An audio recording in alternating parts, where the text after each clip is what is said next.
Bon bah à la fin, c'est toujours le Real qui gagne. Une fois n'est pas coutume. T'en as pensé quoi de cette finale?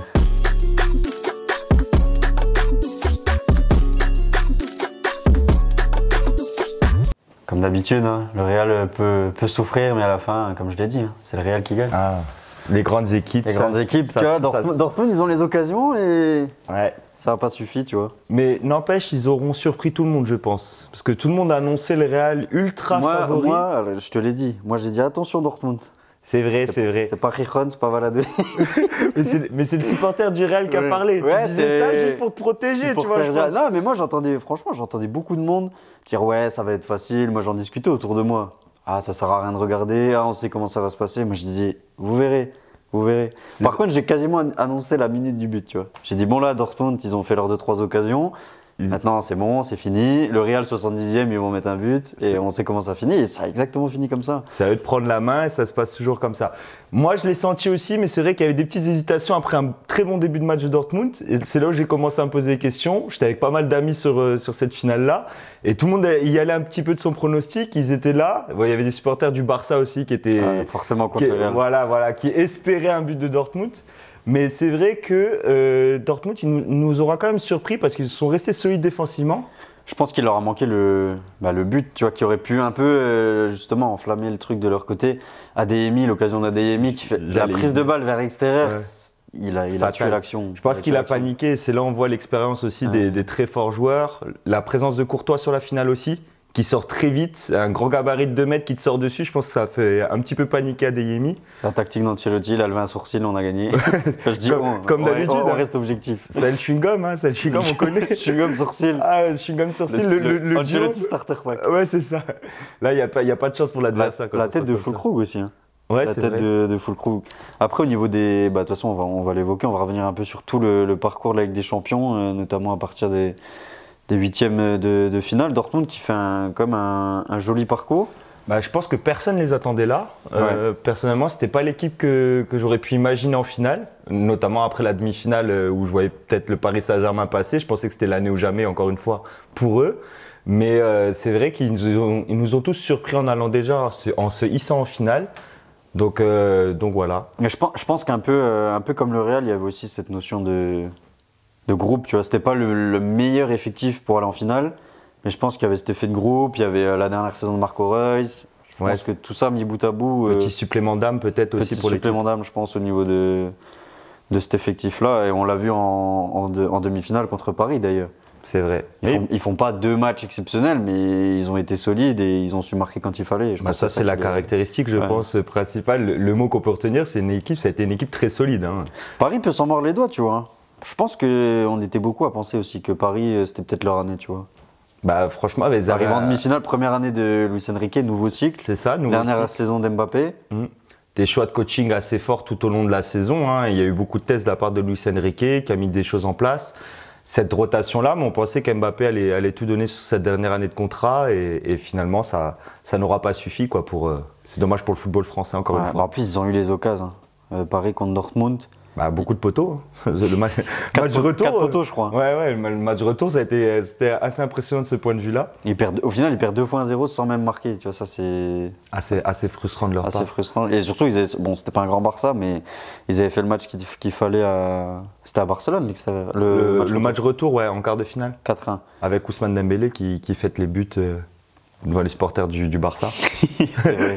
Toi, tu voyais qui quand la compétition a commencé, même quand on est sorti des poules, tu voyais qui passer, remporter le titre? Le Real était un des favoris. Après le PSG, j'avais toujours ce petit espoir-là pour le football français que ça aille assez loin. Je voyais aussi le City et le Bayern Munich, ces équipes qui sont tout le temps présentes maintenant dans cette compétition-là. Donc voilà, après il y a toujours une petite surprise, ça peut arriver. Cette année, ça a été pour Dortmund. Moi, je voyais, je te dis honnêtement, quand le Real a sorti City, je me suis dit, ils ont sorti la plus grosse équipe, le plus gros adversaire. Et en fait, si tu regardes sur les dernières saisons, c'est peut-être aussi pour ça que le Real gagne autant de Ligue des Champions, c'est que le Bayern est en perte de vitesse, le PSG, jusqu'à présent, n'a jamais su… Tu peux le dire, ils n'ont jamais réussi à atteindre leur objectif. Et à répondre présent. Manchester United n'est plus là. Le Barça, on sait que financièrement c'est compliqué. Il y a eu des saisons quand même assez compliquées.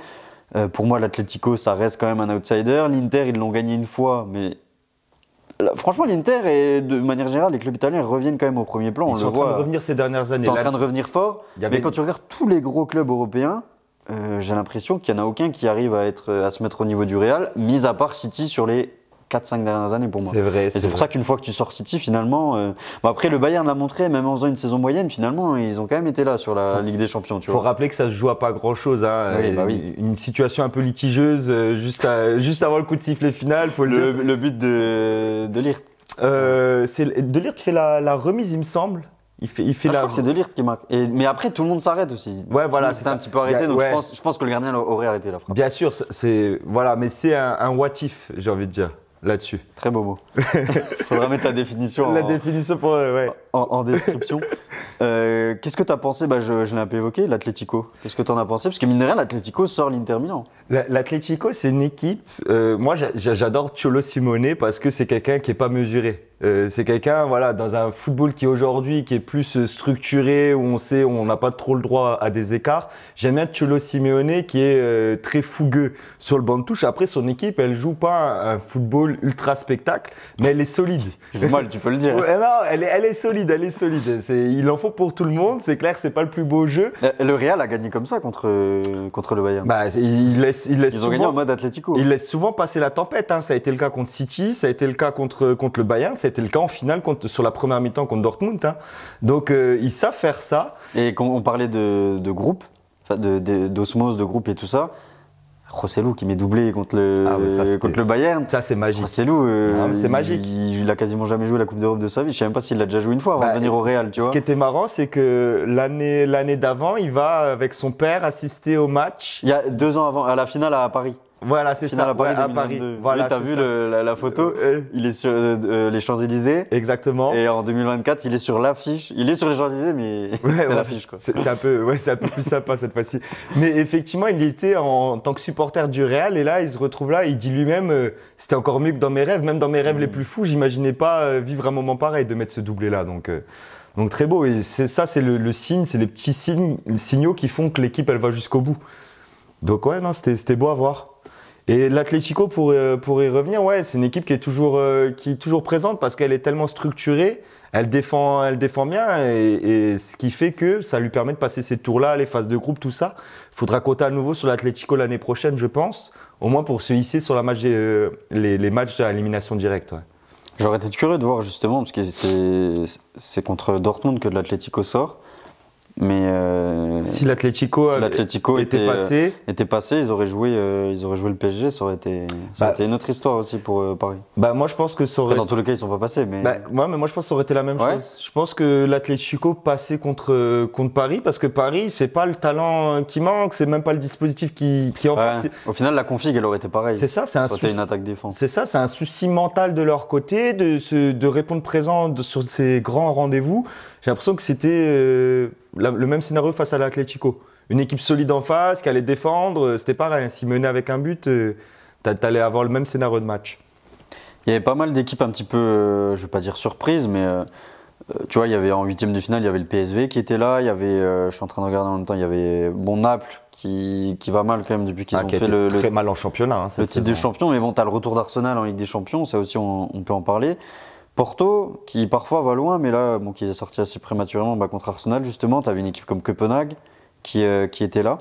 Donc, ces petites équipes-là aussi, elles ont réussi à se hisser en 8e de finale. Je ne sais pas si cette année-là, où c'était un petit peu plus ouvert, elles auraient peut-être pu aller plus loin. Je sais pas ce que tu en penses. Je pense qu'effectivement, elles auraient peut-être pu passer encore un petit tour supplémentaire. Après, ça se corse. Hein. Ouais, il y a une limite, tu te fais un peu rattraper. C'est un peu ça la limite, 8e quart. Ouais, c'est ça. Une fois que tu tombes contre le Real Madrid ou contre City en quart de finale, l'étau commence à se resserrer fortement. Après, ces équipes, par exemple, le FC Porto, plus petites équipes que les équipes précédemment citées, mais qui ont de l'expérience quand même en Coupe d'Europe. Donc voilà, après, des petites surprises. Hein. Copenhague, c'est lié notamment aux contre-performances de Manchester United. Parce que Copenhague est dans le groupe de Manchester United, donc petite contre-performance qui leur permet de passer. Et comment t'expliques justement que Manchester soit pas dans ce tableau-là là? Bah, Manchester, ils ont besoin de revenir vraiment, de se stabiliser et de revenir au premier plan, de construire des choses. Là, encore cette année, ça a été compliqué. Il y a eu beaucoup de blessures, notamment en défense centrale. Ouais. Où Ils n'ont pas aligné la même c'était les charnière, 14, 5 matchs d'affilée. Enfin, c'est jamais arrivé. Le même 11 non plus, le 11 type. Donc voilà, Manchester va falloir se montrer un petit peu patient. Je parle pour aux supporters du Manchester United. Il va falloir se montrer encore un petit peu patient pour les revoir au premier plan. Mais je pense que ça va arriver parce qu'on a une très belle jeune génération qui arrive formée au club. c'est vrai qu'il y a pas mal de jeunes qui pointent le bout de la Sensation, ouais, qu'on va revoir à l'Euro d'ailleurs. Hein. Je pense à Kobe Mainoo, qu'on va retrouver pour ceux qui aiment bien les petites découvertes de pépites du football. Bon, un joueur qui a été confirmé cette saison, mais Tu penses qu'il va être titulaire Parce qu'on va faire des vidéos sur l'Euro, là, mais là on peut faire une petite digression. Tu Ouais, penses c'est qu'il ça. va être titulaire, toi? je pense qu'il a une place à jouer aux côtés de Declan Rice. Parce que je pense que le deuxième milieu, il n'a pas été défini. Après Southgate, c'est un coaching un peu qui renouvelle la confiance à ses joueurs. On sait que Maguire reste encore un titulaire sous Southgate. Alors qu'il joue pas. Alors qu'il joue pas, qu'il a fait Manchester. pas une bonne saison en club, il renouvelle un peu la confiance à son groupe, qui travaille depuis un petit bout de temps. Mais personnellement, j'aimerais beaucoup le voir titulaire aux côtés de Declan Rice. Et avec Jude Bellingham un peu plus haut sur le terrain, ça ferait une très belle équipe d'Angleterre. Si on reste en Angleterre, Arsenal, qui était de retour en Ligue des Champions. Je sais pas si tu peux être, avec la difficulté de la Première Ligue, te battre avec City en Première Ligue Et être compétitif en compétitif Ligue des Champions. Je sais pas, je pense que c'est ça qui est un petit peu. Je pense que là, ça a été vraiment l'adversité qui les a rattrapés. Et le Bayern Munich, c'est une équipe, même s'ils n'ont pas été bien sur leur championnat. Ils tombent souvent contre le Bayern, hein, Ouais. j'ai l'impression. Bah oui, anciennement, ouais. Pourtant, on le disait tout à l'heure, c'était pas le grand Bayern. C'est ça, mais le Bayern, c'est la différence avec le Paris Saint-Germain, c'est une équipe qui, peu importe voilà, les petits coups de mou, tout ça, mais quand il y a des grands moments comme ça dans la saison, en général, ils répondent présent. Donc ils savent rehausser leur niveau de jeu, ce qui a fait la différence contre Arsenal, parce qu'Arsenal, déjà l'année dernière, ce qu'ils ont fait en Première Ligue, cette saison, c'est les principaux rivaux de Manchester City. Ils ont un très beau football, c'est offensif, ça marque des buts, ils ont quand même cette solidité-là aussi en défense. Une équipe très équilibrée, mais là, ça l'a pas fait, quoi. Mais l'année prochaine, je pense qu'ils prennent à nouveau un rendez-vous, Arsenal. Ils sont en train de se restabiliser au très haut niveau, comme doit le faire notamment Manchester United, peut-être Chelsea, ces équipes-là qui sont un peu plus en retrait à ce jour, mais Arsenal a marqué le pas. Et quelle équipe t'as le plus déçu, toi, cette saison sur la Ligue des Champions? Ah, moi, ça reste le Paris Saint-Germain. Ça reste, ouais. Ça reste en travers de la gorge. Une élimination comme ça. Toi, tu les voyais vraiment aller au bout, là? Bah, je les voyais, ouais. Avec un tableau pareil, j'y ai cru. Je me suis pas laissé seulement emballer par tout ce qui se disait dans les médias, mais c'était une réalité. C'est que là, il y avait vraiment, ils étaient au-dessus de Dortmund. Dortmund, une équipe qui finit pas dans le top 3 en Bundesliga. Ils étaient un peu plus en difficulté cette saison. Tu as limite de la chance au tirage de tomber sur eux. Tu as évité justement ces équipes comme City, Bayern et le Real Madrid, tu les as pas potentiellement jusqu'à la finale. Donc il fallait faire le trou à ce moment-là. Tu joues la Real Sociedad, c'est ça, en huitième? Ouais, en huitième. Avant de jouer le Barça, tu joues le Barça, c'est une équipe qui est plus le même Barça, qui est plus aussi fort, des petits soucis financiers qui fait que sur les constructions d'équipe. Et symboliquement aussi, avec toutes les dernières confrontations PSG-Barcelone, on sait la remontada et tout ça, symboliquement, mettre 4-1 à Barcelone, ça avait, je pense mentalement, ça a aussi donné beaucoup de force aux joueurs. C'est vrai, c'est vrai. Mais du coup, c'est des équipes qui étaient un peu plus en second plan. Ils n'ont pas eu un favori dans sur leur partie de tableau. Donc pour moi, il fallait qu'ils aillent au moins jusqu'au bout. Ça aurait été incroyable, Mbappé en finale contre le Real. Surtout quand on connaît l'actualité du jour. Surtout, on savait. Ouais, on savait très bien qu'il y allait. On attendait effectivement la petite officialisation qui est tombée maintenant. T'aurais imaginé quoi en finale? Si Paris était allé en finale contre le Real? Bah, contre le Real, je pense que. Ça aurait été plus ouvert. Mais je pense que le Real gagnait.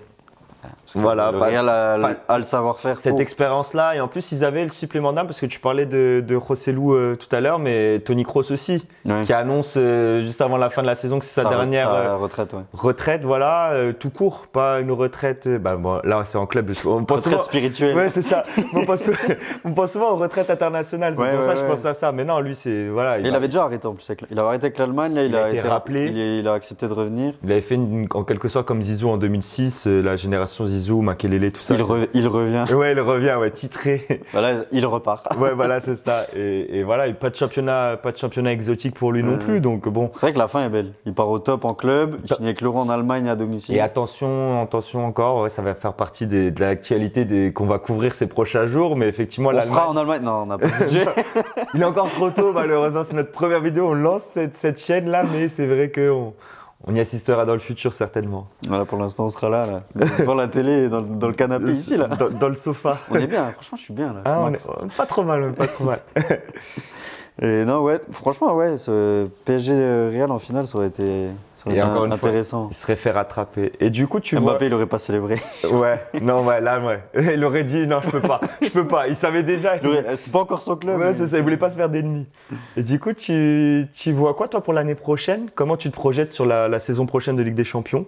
Ouais, parce que là, on a fait le bilan. On a fait le bilan de cette année. Franchement, comment ne pas voir le Real encore en finale? Mec, l'équipe qu'ils ont, c'est un truc de fou. C'est vrai. C'est là, prochain jeu vidéo 25, FC 25, t'allumes la play, tu prends le Real, Mbappé, Vinicius, Bellingham. Ça va même être le problème. Rodrigo, ouais. Ça va être le problème parce que tout le monde va vouloir prendre cette équipe-là déjà. Tu joues en 4-2-4, voilà, mais ça va être compliqué. En fait, t'as l'impression de jouer à un jeu vidéo parce que là, c'est la vraie vie. C'est la réalité. C'est ouais, Ultimate Team, tu vois, Ultimate Team, tu mets les meilleurs joueurs, Ancelotti, il aura ça la saison. Mais je pense que ça va leur jouer des tours quand même, moi. Moi, je mets un petit veto parce que. Il y a beaucoup de gens qui disent ça, tu vois, comment il va faire pour faire jouer un tel, comment il va faire sans Benzema. Bah, il a mis Vinicius plus axial. C'est vrai. Il y avait, tu voyais même Rodrigo, Vinicius, des fois ils étaient tous les deux à gauche. C'était assez mouvant, c'est le football moderne de toute façon, tu vois. Les joueurs sont assez libres sur le terrain, il y a beaucoup de mouvements. Moi j'ai confiance, tu vois, en Carlo Ancelotti. Je me dis, il a réussi à faire sans Benzema, il va réussir à trouver la recette pour faire évoluer. Je suis pas inquiet sur le niveau de jeu de ce Real Madrid là, ni de l'incorporation, l'adaptation de Kylian Mbappé, parce qu'il leur fallait un 9. Ce système-là, il a été bricolé pour jouer sans numéro 9 toute l'année, ce qu'ils ont réussi à faire. Moi, je pense qu'il va peut-être laisser Vinicius dans l'axe et Mbappé à gauche. Ça en parle. Ça en parle et moi, franchement, je serais pas surpris. Tu vois. Je n'arrive pas à y croire. Et même Vinicius a dit en interview, j'ai pris goût à jouer dans l'axe, je crois que j'ai plus envie de jouer sur le côté, tu vois. Mais pour moi, il a pas. Après, c'est pas lui qui décide. Mais... Ouais, déjà, mais il a pas vraiment joué dans l'axe pour moi, Vinicius. Dans le schéma, sur le papier, ok, il est aux côtés de Rodrigo dans l'axe. Il a beaucoup pris l'axe sur certains. Alors, pas sur la finale, paradoxalement. En demi-finale, il était dans l'axe et sur la finale, il a vraiment joué à gauche pour le coup. Mais après, il s'adapte aussi, je pense. Mais bon, bah écoute, après, je pense que ça ferait les affaires aussi de Mbappé qui aime être sur le côté gauche.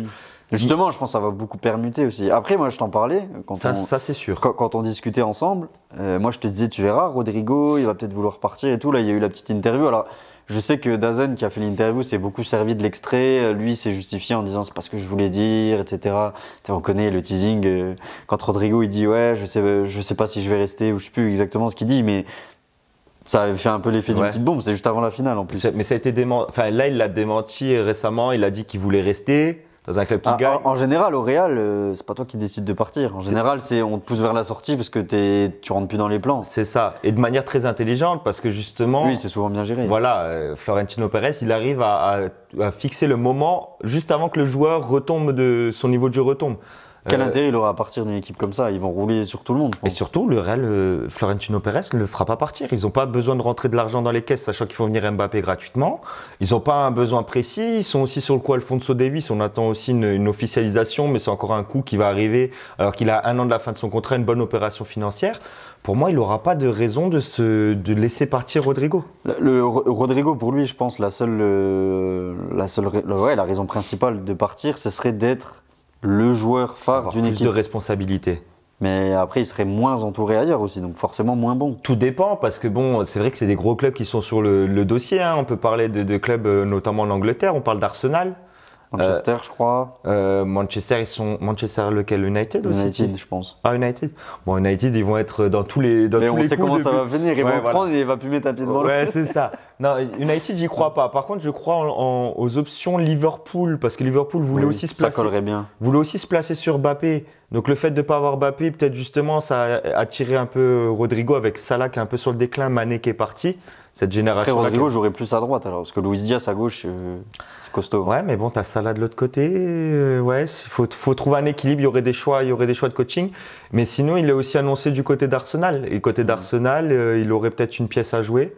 Ça pourrait se faire aussi sur le poste de numéro 9. Pourquoi pas une évolution de poste? On ne sait pas. C'est vrai qu'il avait il a eu comme Vinicius, mais lui il l'a fait plus tôt, je crois que c'était plus l'année dernière. Quand il avait joué un peu dans l'axe aussi, Dans le football il moderne. était pas mal. Donc c'est pour ça, c'est un dossier à suivre, mais Arsenal ou Liverpool qui sont dessus, pourquoi pas.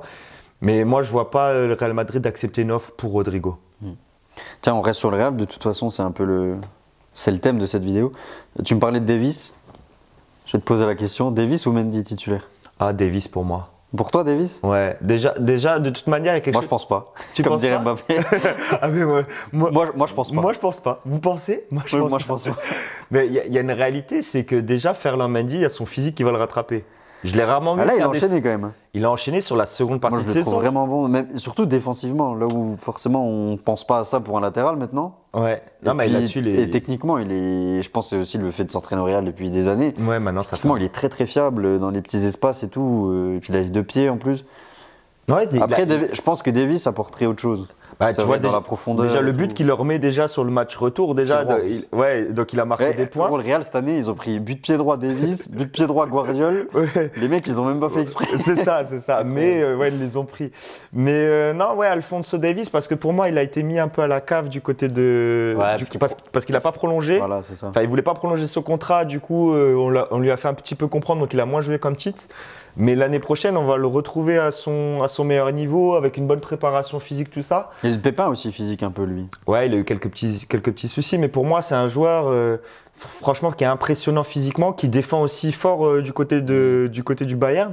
Je pense qu'il a rien à envier à Ferland Mendy. Il est Real compatible, ça. Je pense Voilà. qu'il coche toutes les cases. Ça va être équilibré. Après, je te dis pas qu'il met des longueurs d'avance sur Mendy. Mendy, c'est un joueur aussi que j'apprécie. Faut voir aussi quel euro il va faire Mendy avec l'équipe de France. Est-ce qu'il aura une petite place à jouer avec derrière Théo Hernandez? Ça va peut-être lui faire gagner encore des points. Ancelotti le connaît. Bon, c'est à suivre, c'est à suivre. Ouais, moi, je mets une pièce sur Mendy quand même. Qui resterait. Ou alors Fran Garcia. Je me demande s'ils vont le garder. Non, s'ils prennent un arrière gauche, je pense qu'ils vont le. Moi, la question que je me pose, c'est est-ce que. Il a vraiment quasiment pas joué. Il a joué des matchs, mais les matchs pas importants. Les matchs de championnat, les moins importants, tout ça, les grosses affiches. Ou contre. Oui, les grosses affiches de Ligue des Champions, il les a pas jouées. Il a fait partie du groupe. Ça a été vraiment la doublure. Il a joué pendant la blessure de Mendy. Il doit avoir joué entre 25 et 30 matchs, mais 25 et 30 matchs, pas important. Moi, je pensais vraiment qu'il jouerait beaucoup plus que ça, tu vois. Parce qu'il est formé au club, ils sont allés le rechercher, c'est un Espagnol et tout. Je pense aussi, mais il n'a pas confirmé ce potentiel-là sur lequel on l'a rappelé. Parce que physiquement, il a des capacités athlétiques intéressantes, mais ouais, je pense qu'il était un cran en dessous, je pense. C'est un joueur qui est plus offensif, mais qui défend moins bien justement que Ferland Mendy. Mais moi, la question que je me pose, c'est est-ce que Ferland Mendy serait pas amené à jouer un petit peu aussi tout le long d'une saison, peut-être un peu sur le poste de latéral droit. Pas de passer titulaire, mais assurer la doublure sur les deux postes, sur les deux latéraux. Deux pieds. Après, moi je suis gaucher, donc je trouve ça bizarre un arrière. Ouais, c'est clair. Autant un arrière droit, enfin un arrière droitier qui joue à gauche, ça s'est vu beaucoup, mais un gaucher qui joue à droite, ça se voit. On pense à Joao Cancelo qui le fait aussi en sélection. Et moi je le trouve meilleur à gauche. Qui l'a fait toute cette année du côté du Barça d'ailleurs. Et je le trouve meilleur à gauche qu'à droite, moi, Cancelo. Ah, ça me surprend ça. Meilleur carrément. Ouais, mais parce qu'en fait, très bon, mais de le dire qu'il est meilleur. Il aime, tu vois, son jeu, c'est de beaucoup dribbler, provoquer, même rentrer un peu à l'intérieur, comme il le faisait à City, où les latéraux. Fausse patte, quoi. Et du coup, moi, je le trouve meilleur. La fausse patte comme un ailier gauche qui serait droitier, t'aimes bien ça aussi. C'est ça. Mais je le trouve très fort aussi, moi, sur le côté droit. Et justement, avec ses extérieurs du pied. Ouais, il en met aussi à gauche, mais les extérieurs du pied, bah là, quand on enregistre au lendemain du match contre la Finlande, il a envoyé 2-3 extérieurs. Il en a fait encore et voilà, c'est rare sur son poste, donc ouais. Moi, je le vois peut-être avoir un peu de temps de jeu, peut-être en doubleur de Carvajal, parce que Vasquez, l'âge avançant aussi, ils vont chercher une alternative, le Real à un moment ou l'autre. Ça va faire beaucoup de latéraux là quand même. Ben, ils en ont 5 pour deux postes. Ouais. Après, à voir s'il garde Fran Garcia, à voir si Vasquez, je crois qu'il arrive proche de sa fin de contrat aussi. Je sais pas si c'est cette année ou l'année prochaine. Et c'est pour ça que je te dis ça, préparer ça un petit peu. Je pense que de toute façon, le prochain argument pour le Real Madrid, le prochain poste à renforcer véritablement, ça va être le poste d'arrière droit. De toute façon, au milieu, ils sont tellement pourvus au milieu, ils sont tranquilles. Là, ils ont assuré la transition justement Kroos-Modric. Là, Modric va faire encore un an, donc il va rester en doublure. Bah, je pense, tu vois, ils lui ont pas fait de. Là, ça en parle, mais ils lui ont pas fait de match d'adieu ni rien. C'est vrai. Donc je pense Bah, pas qu'il heureusement. le laisserait partir comme ça. Tu vois, en début de saison, on imaginait plutôt un départ de Modric avec Kroos qui et justement, resterait. Kroos, je pense que Kroos n'a pas voulu être dans un truc de être remplaçant. Il a eu, je pense aussi, pas un ras-le-bol du foot, mais il arrive au bout du truc. Tu vois, il a commencé hyper tôt. Ouais, c'est ce que voilà. Je pense qu'il s'est dit, c'est bon, j'ai fini ce que j'avais à faire. Et l'avantage de Modric, c'est que ouais, lui, il aime. Lui, il gueule pas d'être remplaçant. Non, il adore juste jouer, lui. Enfin, il veut toujours continuer à jouer. Il joue encore en équipe de Croatie. Donc on sait que ça lui tient à cœur d'être présent au niveau international, tout ça. Donc, Ouais, Vasquez, fin de contrat 2024. donc voilà. Donc, mais je pense qu'ils vont le prolonger. Je pense qu'il va être prolongé encore un pige, une petite pige ou quoi, mais je pense que le prochain poste à renforcer, ça va être ce poste d'arrière droit parce que sur le Ouais, milieu, t'as Tchouaméni, Kama, Valverde, je suis Kamavinga. content que ce soit toi qui aies prononcé son nom. Faut Et savoir que- Bellingham surtout. Ouais, Je pense que Bellingham, il n'y a pas le choix, il va falloir qu'il recule d'un cran. Donc je pense que ça va être. Bellingham, Ancelotti s'est déjà penché sur la question en disant qu'il n'allait pas le faire vraiment reculer sur les deux vraiment devant la Mhm. défense, en double piston. Ça, il va Double quand même pivot. double pivot, pardon. Ouais, c'est vrai, bien joué. Double On va passer pivot. pour des cons après. Ouais, c'est vrai, t'as raison. C'est l'émotion. C'est quoi les footix là sur Ouais, le canapé là grave, c'est ça. Qui retourne faire autre chose. Non, mais en double pivot, parce qu'il veut le garder justement, se projeter dans la surface, tout ça. Donc il va plutôt être sur un numéro 10, malgré qu'il ait déjà joué 8 à Dortmund Oui, et tout oui. ça. Et je pense que sur ce poste-là, il va manquer. Si Modric ne prolongeait pas, il aurait eu 3 profils avec Tchouaméni, Camavinga, Valverde. Et c'est vrai que bon, une petite arrivée ensuite, ça ne sera pas trop aussi. Moi, je sais ce qu'il va. Enfin, je pense savoir ce qu'il va faire. J'ai ma petite idée. On verra si ça se vérifie. Mais sur les 4, parce que là, il y a 4 joueurs du coup. Ouais. Bellingham, Kama, Tchouaméni, Valverde. Qui est-ce qui va être remplaçant selon toi? Remplaçant, ça va dépendre vraiment de la forme de Tchouaméni Camavinga parce qu'il les a même appelés Tchouamavinga oui, une fois en conférence de presse. Ça va Juste dépendre. qu'il n'arrivait pas à prononcer. Ouais, c'est ça aussi. Mais ça va dépendre vraiment de l'état de forme de ces deux joueurs-là. J'ai du mal. Mais je sais que Camavinga va jouer énormément de matchs l'année prochaine. Moi, je pense. Hein. Et Valverde va être un titulaire. En fait, Valverde, avec le profil qu'il a, il est indéboulonnable. Avec pour le moi, parce numéro qu'il court 8, partout, Avec le numéro 8, pour moi, c'est acté box que to box. lui va jouer sur le côté droit, 10 en 10 Bellingham, ça je suis sûr de ça. Parce qu'en plus, Valverde, il a un peu ce poste hybride, tu sais. Souvent, quand l'ailier rentre, lui, il ouais, écarte et tout ça. C'est ça. Et moi, je pense, parce qu'Ancelotti l'a déjà mis pas mal de fois à ce poste-là, Camavinga en 6. Et moi, je le vois bien mettre Camavinga en 6, Valverde, Bellingham, et malheureusement, Tchouaméni remplaçant, tu vois. Je pense que dans la hiérarchie, aux yeux d'Ancelotti, Camavinga passe devant Tchouaméni. Comme je dis, c'est possible parce qu'il a eu beaucoup. Petite canne de tout. Pas, s'il te plaît. Petite canne de tout. Il a eu beaucoup, il a eu Le énormément. vélo, c'est important. Ah, c'est très important. On est très healthy sur ce média. C'est très important, effectivement. Pardon. Camavinga, il a eu beaucoup de temps de jeu cette année et je pense qu'il va en avoir d'autant plus. Après, j'ai du mal à imaginer Tchouaméni remplaçant sur toute une saison. Non, bah non. Après, Je ça va qu'il le est- vois pas en joker de luxe, alors que Camavinga, il a plus ce profil à rentrer et impacter le match d'une manière différente. Justement, en cassant les lignes, en se projetant. Tchouaméni, je le vois plus démarrer dans le sens équilibre d'équipe. Oui, le 6 qui reste devant la défense. C'est ça, vraiment la sentinelle. À voir, hein, à voir. Parce que Camavinga aussi, je l'ai trouvé pas mal aussi. Mais c'est vrai que c'est un profil plus explosif, plus box-to-box. C'est ça. Et je pense Le que lui, profil. tu le fais rentrer sur les 20 ou 30 dernières minutes d'un match. Il peut venir, tu dois aller chercher un résultat. Et c'est là où c'est intéressant d'avoir un profil comme Camavinga. Ouais, ça va être un casse-tête pour le coach au milieu. Parce qu'après, t'as encore, je pense qu'il va rester, mais Ceballos, c'est un genre Ouais. de rotation. C'est la question que je me posais, parce qu'on l'avait pas évoqué tout à l'heure à des milieux. Je l'avais Ouais. en tête et je me suis dit, ouais, c'est un genre de rotation qui assure justement un haut niveau de performance sur toute l'année. C'est des petits joueurs là qui te permettent de, quand tu dois faire tourner ton effectif, de quand même garder un assez haut niveau. C'est des joueurs qui acceptent ce poste-là sans broncher, tu vois. C'est ça. Est-ce que ce sera la même chose pour un Brahim Diaz, par exemple? J'allais y venir, je me dis, putain, mec, il y a tellement de joueurs. C'est ça. Tu le mets où, lui, au final? Parce que le peu qu'il joue, des fois, il joue 10 minutes, 20 minutes, ou il joue un match sur 10, et il est très performant. Moi, j'ai ma petite idée. Pour moi, c'est une rotation attitrée à Jude Bellingham en numéro 10. Pour moi, Brahim Diaz, il doit jouer en numéro 10. C'est un joueur qui a été, déjà, football espagnol, tout ça, mais qui a été formé aussi du côté de City, enfin, post-formé du côté de City, qui était dans cette mentalité-là, de jeu, tout ça. Pour moi, je le verrais bien entre les lignes en position numéro 10 pour faire tourner un petit peu Bellingham. Mais c'est vrai que Bellingham va laisser très peu de temps de jeu pour ce type de joueur. Après, même si quand il démarre sur le côté, il a tendance aussi à venir dans l'axe. Donc je pense Il que après veut c'est une toucher question des ballons. d'animation aussi. Mais t'as Arda Güler aussi. Arda Qui Güler, va, je pense, davantage jouer parce qu'il a eu quelques blessures. C'était sa première saison au Real. Voilà, il découvrait, grosse je blessure. pense, à un il autre monde. il était absent pendant près de 4 mois, il me semble. Hein. Mais ça va être intéressant de voir son utilisation aussi. Je pense que Joselu va rester aussi en doublure de. Ah, ça, c'est acté, ça. Ouais, il va rester. Ce sera la doublure vraiment. C'est une belle 9. récompense pour lui. Les mecs, C'est clair. c'est lui qui les envoie en finale. Et c'est vraiment, même dans le football moderne, c'est bien d'avoir ce type de profil-là, le 9 vraiment type, quoi, c'est-à-dire le joueur de surface. Et il l'a prouvé hein, sur sa belle performance contre le Bayern. Bon, on va finir avec un petit pronostic.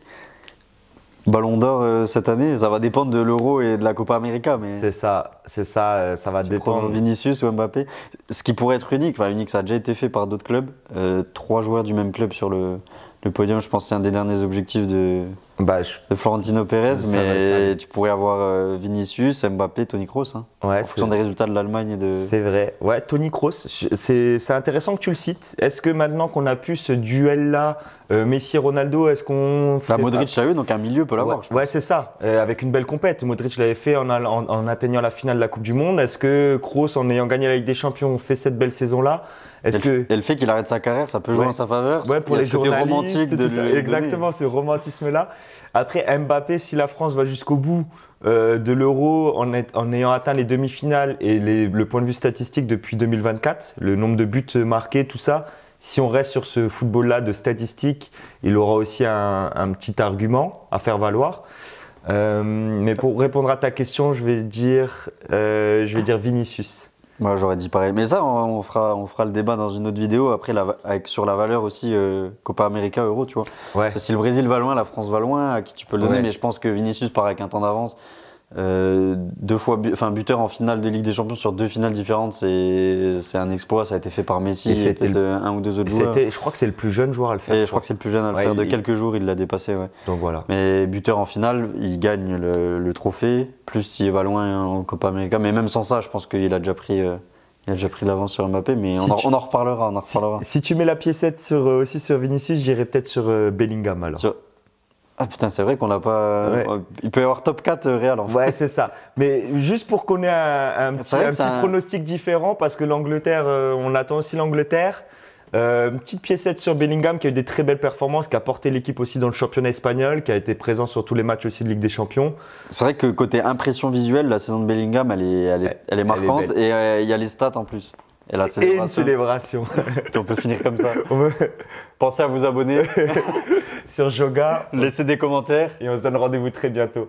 Laissez des commentaires, partagez à tous vos potes qui sont fans de foot, peut-être ça les intéressera. Tous les fans du Real que vous connaissez. Vous connaissez forcément, si vous n'aimez pas le foot, vous connaissez forcément quelqu'un qui aimera le foot. Si vous n'aimez pas le foot, vous n'êtes pas arrivé jusque-là. C'est vrai qu'on est sur la fin de la vidéo. Mais laissez vos commentaires, voilà, pour le référencement, c'est important. Commentaires, pouce bleu, voilà, likez, partagez. Abonnez-vous, la petite cloche. Abonnez-vous, la cloche pour les alertes pour pas manquer les prochaines émissions. On va suivre l'Euro, on va parler de Mercato aussi. Mercato, et on va se projeter sur les nouvelles saisons. Voilà, on est nouveau, on n'était pas présent sur la saison qui vient de s'écouler, mais sur les prochaines saisons, on va couvrir toute l'actualité. On peut mettre la photo des 11 minutes tarde. Ouais, c'est ça. 11 minutes tarde.